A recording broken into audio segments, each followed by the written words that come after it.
Gary Good. Rosenthal, welcome to my living room. It's a pleasure to be there. Yes, I'm so happy to have you here. Where are you zooming in from? Well, I'm in Washington, D.C. right now. Nice. How is everything with the reopening down there? Well, not everything is reopening. Lots of people are still home. I have a business. I tried to reopen it halfway about, maybe 2 or 3 weeks ago, and it just didn't work out. So we're just closed down until August, Yeah. and it's not that busy out there. I'm a sculptor, and my studio does gift items. We make a lot of wedding presents and a lot of, presents for other, family activities. And there are not a lot of weddings going on right now. So I have plenty of time to work on special projects like the Glass Ribbon Project. Yeah, we're going to talk all about that. But before we do, I just want to say I'm rooting for you Good. in your fight, unfortunately, with pancreatic cancer. And as soon as I received the pitch, I've kept you in my prayers ever since. So Well, please, continue good health to you. well, thanks so much. And I must be about the happiest pancreatic cancer patient out there is all I can tell you. I don't know why I'm so lucky, because it's great to have a good attitude, but luck is even more important. They caught my pancreatic cancer very early. They took the tumor out. I had clear margins and 18 negative, biopsies. And so I finished chemo last week. And so as far as I'm concerned, right now, you're talking to somebody who's cured, so that's the good stuff. Yeah, and considering that they caught your pancreatic cancer early, that's a cancer that normally isn't caught early. Yeah. So I think somebody was looking down at me, and for all the good work I've done over the years, maybe this is my payback.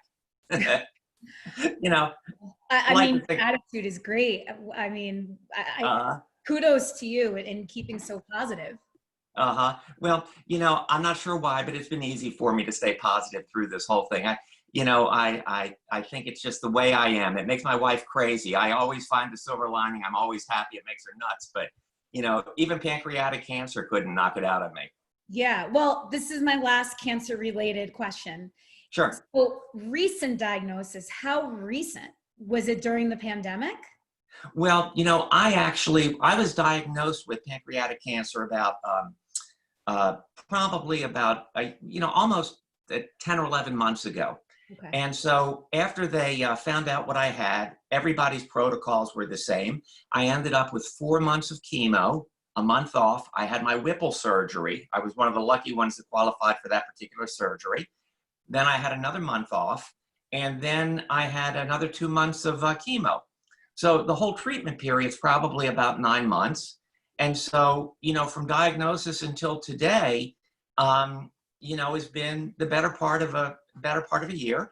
And, I like to think that, I'm cured. I've started putting weight back. When I lost about 35 pounds, it's another silver lining. I needed to lose about 25. So, I just went a little bit too far. I get what And, I lost a little bit too much weight, but I started putting weight back when I started bicycling last week. So, I made a mile bike ride up a hill, from my house to the shopping area. So, I'm getting my exercise, I'm feeling good. And, I hope everybody else, I wish they could bottle whatever it is that I have and give it to all cancer patients. It would be a good thing.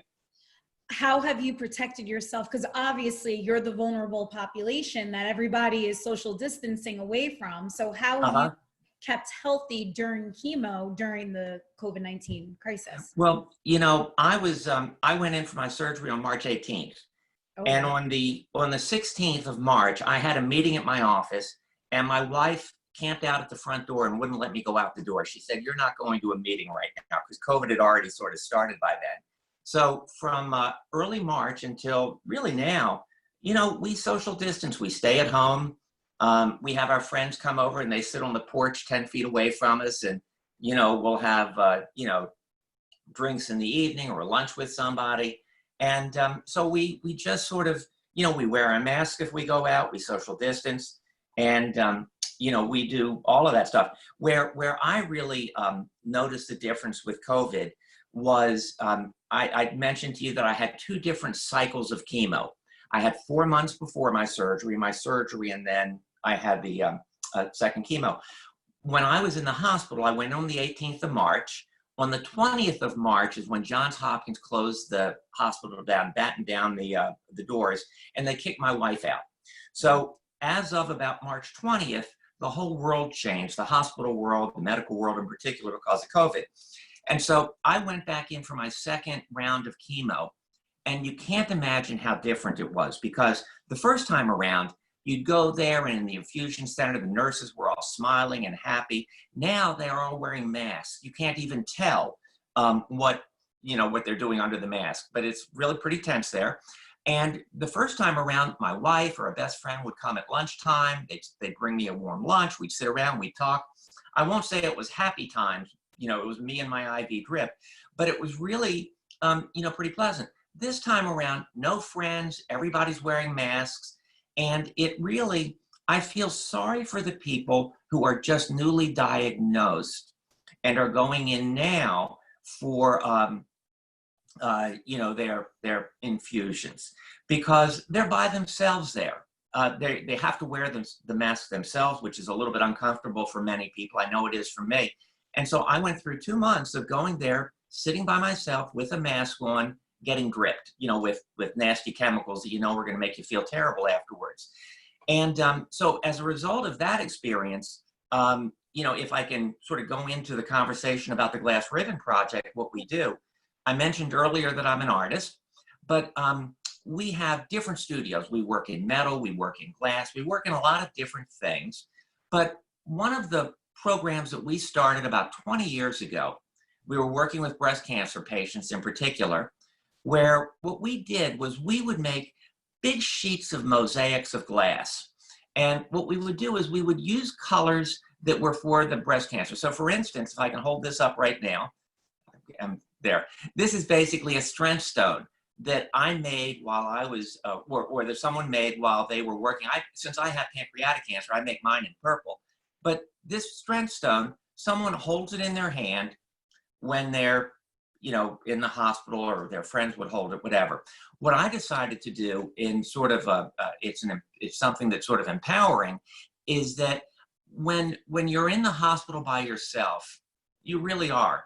Your friends can't come or anything. So what we did was we created these sheets of glass, we cut them into the small strength stones, and then we let the newly diagnosed patient basically give these to half a dozen of their friends, or however their mother, their daughter, their best friend, and say, look, I'm going in for chemo on Wednesday. And when I go in for chemo on Wednesday, do me a favor, 10 o'clock in the morning, reach into your pocket, pull out the strength stone, and you'll know that you're sharing your strength, you're giving me some hope right there. And, we've done this program for probably, 20 years. We've worked with tens of thousands of people. And since I was diagnosed with pancreatic cancer myself, right before I went in for surgery back in March, we started a 501c3 nonprofit. And I sent a note to my friends, and my friends were very generous. They sent close to $20,000 in. And we're using that money to basically make 6 packs of strength stones. And we make a 6-pack. It's these 6 little stones are in little bags that are in a bigger bag. And we're working with other cancer organizations like Project Purple out of Connecticut, other ones around the country, pediatric cancer, pancreatic cancer, all of them. And what we're doing is we're sending out a 6-pack of strength stones at no charge to anyone that's newly diagnosed, with a message, you're not going to be able to have people come into the hospital with you. Send them a strength stone, share, your strength with them and everything. And our goal to start with is we're going to be doing probably 1,000 of these 6-packs that we're going to give away, because my friends were generous. They gave us enough money to do that. And so we're already starting to put the strength stones together. And it's really sort of an empowering act, is the way I like to think of it. In the time of COVID and, around an illness, everyone feels so helpless. What can you do? I mean, you lose control because of COVID, whether it's because of the situation in chemo or the fact that we have to stay home, but things are suddenly out of our control. And, I just remember when I lost my brother at an early age to melanoma, just how helpless I felt at the time. And so these strength stones, when you give it to a friend, it's sort of like taking control. It's so hard to do anything But here's a little thing where, I gave it to my best friend from high school. I gave it to my mother. I mean, I gave it to everybody and said, look, 10 o'clock Wednesday, I go for the infusion, reach into your pocket and take the strength stone out and just say a prayer for me. And, a lot of my friends, what they would do is they would text me a picture at 10:30 in the morning that they were holding onto the strength stone. It really empowered them to feel like they were doing something. In some ways, I feel like I was doing this for them more than for me. But, they couldn't come visit me and bring lunch. And so at least they could reach into their pocket and do a strength stone. And so we're giving away thousands and thousands of these. And I hope that do more and more as time goes on. But we also have a program where, some of the work is available for sale. We do have the strength stones for sale. And it's a pay it forward program where basically we sell the strength stones for $5 each. And for that, you buy two. It's one for yourself and one we're going to give to somebody that needs it.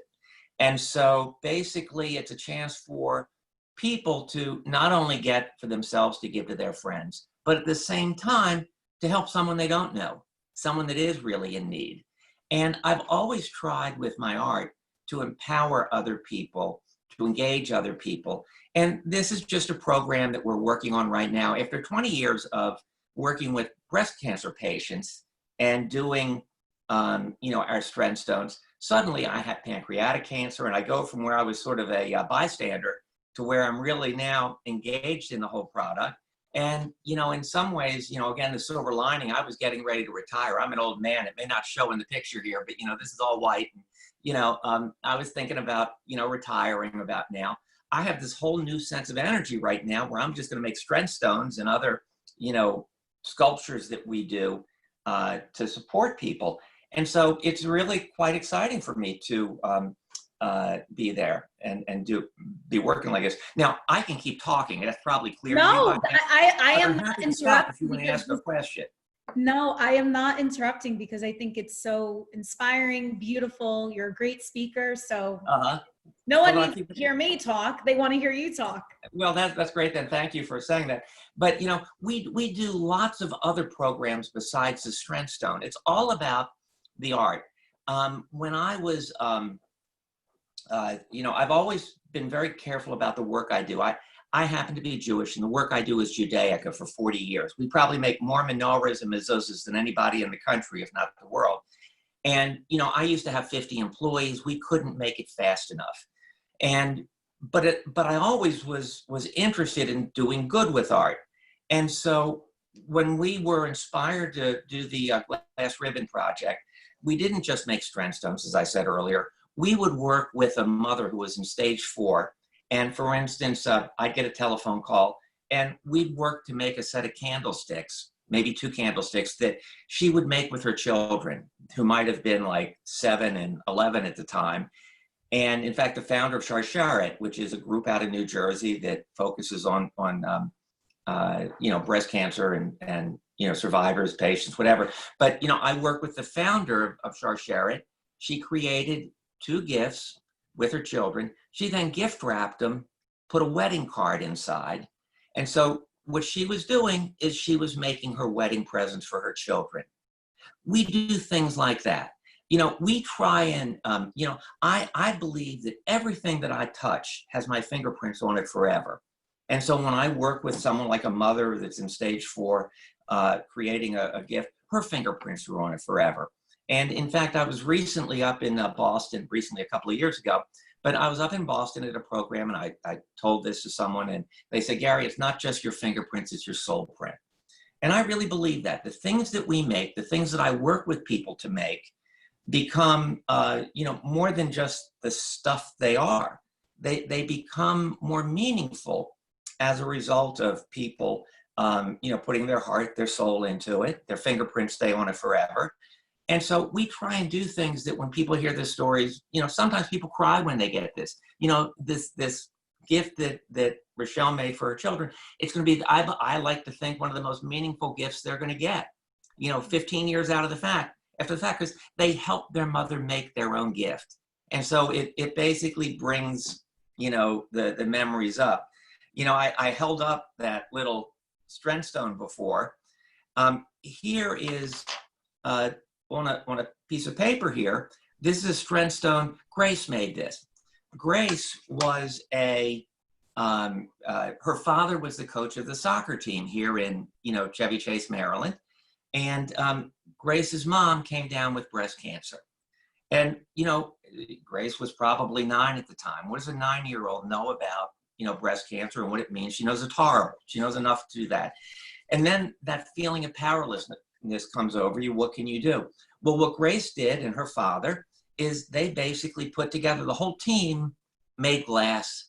They made things from glass, the strength stones and other things.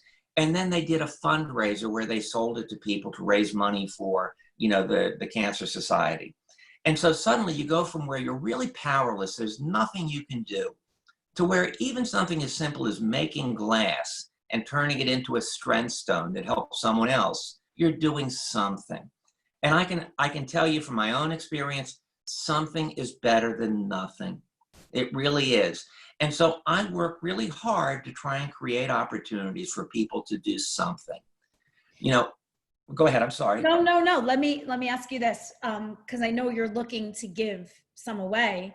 Are you still looking for charity partners and? We're looking for everybody here. We're happy. We're working with Johns Hopkins University right now. We're talking about, working with their whole stage 4 program where people are, basically, usually it's, they've fought the disease and, they're still fighting the disease, but, it's come back again.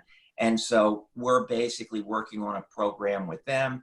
We have Project Purple. We have a group out of, Northern Virginia called Too Unstoppable, which is, founded by a woman who had breast cancer, and exercise was her way out. And so she created a nonprofit where she matches survivors with newly diagnosed, and they basically exercise together. And what happened there is that suddenly, because of COVID, how do you make connections? You can't. Yeah. And so what I did was I donated to Unstoppable, enough strength stones for them to send 2 to each of the teams. And, we sent them money along as well so that they didn't have to pay for the postage. We've got this pot of cash that my friends were generous enough to give us. And, we're going to use it up and then we'll raise some more money. But right now, to answer your question specifically, we are looking for more partners, because some of the partners we had lined up because of COVID, we were going to be doing programs at, the Children's Inn at NIH, because I live close to there. And what we were going to do is when the children arrived with their parents on a Sunday night, on Monday, my daughter was going to go over to the campus, and she was going to work with these families to create glass for strength stones. And then by the time they left, a week later, they were going to take 50 strength stones home with them. I couldn't go to help them, even though it would have been fun, because I'm immunocompromised right now. But my daughter was going to go work with them, take care of business. Well, they had to cancel that program. But we would love to hear from people who contact me and say, I've got an interesting, organization. We're happy to work with, someone that has brain cancer. We'll make gray glass. We'll work with children. We'll make rainbow colored glass. Basically, we're out there. This is what I'm doing with the rest of my life now. So, I have a lot of energy. I started riding my bicycle again, a couple of months after, the Whipple procedure. And I've also got to get a lot in pretty fast, because I'm going in for open heart surgery probably in 3 weeks to a month. Oh yeah, that's what you have to do there. But the day before I was supposed to go in for my surgery, I was walking up a set of steps at my office and I ran short of breath. And it turns out that my mitral valve, blew that day. And so they ended up having to give me I was in the emergency room the night before I was supposed to go to Hopkins for my surgery. And, basically what happened was I had water in my lungs. I had water in my back. So we canceled the surgery for the next morning. But within 2 weeks, they had gone in, they had done a procedure, they had replaced these clips in my heart. So they stabilized it enough so I could go in. Doctors are amazing. The nurses are amazing. Just the teams that I've had working on me have been spectacular, which is great. But now that I'm pretty much cured from the pancreatic cancer and, getting my energy back and everything, the cardiologist says, you know, half of your blood is flowing backwards, you know, because the valve doesn't shut. So I'm supposed to not have any energy, and I'm supposed to not be able to ride a bicycle. If you look at me on paper, I'm not even healthy enough to be operated on. It's amazing. You know, I've been, you know, who knows? I look at this and I just can't believe that I'm sick. You know, it's just, you know, I've been lucky to be asymptomatic through most of this, whether it's been with chemo or with, you know, with anything, you know, and, you know, I sort of feel like I have to share the good luck that I've had with other people. I've always done that even before I had good luck, and even before I was sort of, you know, like I say, not a bystander anymore, but, you know, part of the party, so to speak. You know, we just are there to, you know, do our stuff, you know, and it's so much fun for me. You know, it's not that I feel lucky that I had pancreatic cancer, but, you know, it basically has, you know, set me up for the next thing. Gary, I have no words. This has been one of my favorite interviews ever, first of Oh, all. so, I need to say oh, that. thank you. Secondly, you need to write a freaking book. Oh, well. Because you can't even make this up, what you told us here today. So I hope that you have some time to do that in addition to all of the art. And I just thank you for just coming on today, sharing your story. You really are one of the most inspiring people out there. And I thank you. Well, thank you so much. And, you know, if anybody wants to go to glassribbon.com, they can look at details of the programs that we're doing. If someone from a nonprofit organization would like to partner with us, and we're happy to donate, you know, 6 packs of French stones to them, we're happy to do that. Have them get in touch with me through my website, or you've got my number. If they call you, just put them in touch with me. And if there's anything we can do to help someone out, I'd like to hear from them. I have people that I want to connect you to after this, because I think it's such a beautiful gesture that you can give people. And I know a lot of people that would benefit. Well, do me a favor, send me your address, because I am going in for that heart surgery soon. So I'll send you a French stone and tell you, you know, Thursday, 11 o'clock, reach into your pocket and, you know, say a prayer for me. Oh, yes. Yeah, I will. But thank you, Gary. Okay. My pleasure. Thank you. Thank you.